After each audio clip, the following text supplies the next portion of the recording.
Dear Melissa, my CEO read about OKRs and now wants the product team to set quarterly objectives. But our development cycles are longer and market feedback takes time to materialize.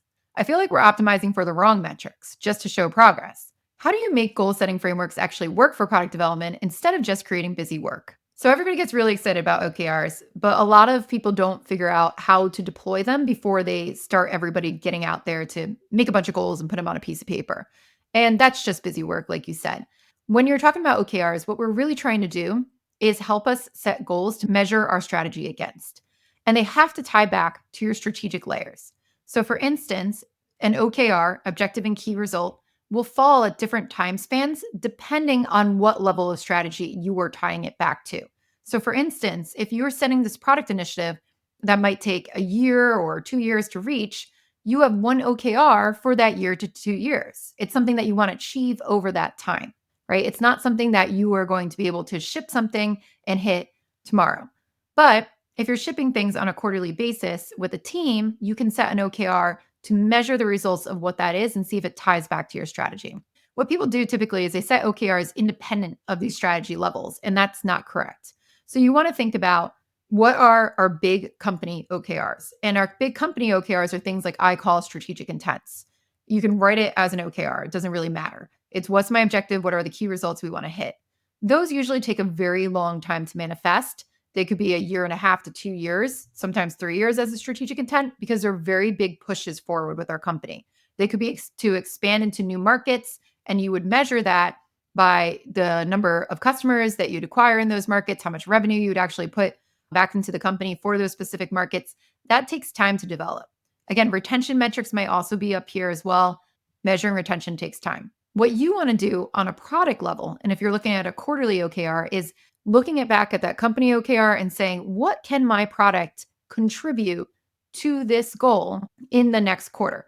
And that's going to form your product level OKR, which should be a leading indicator.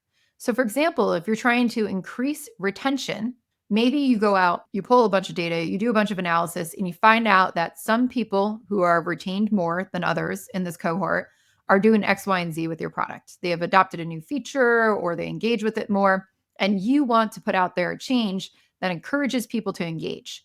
Your OKR is going to be related to engagement. So if you ship that thing in your change, you want to measure your key results to see if it increased the engagement. Now, here's where the quarterly part gets very difficult. If you can't ship quarterly, then you're not going to be able to measure things on a quarterly basis, right? You're not going to be able to tie back the changes that you made to an OKR on a quarterly basis. You'd just be making up new goals, but you wouldn't be shipping anything towards it. So you want to tie your OKRs back to what those leading indicators are to show that you're reaching more value for the company and for your customers. And it has to be tied to what you're able to actually achieve.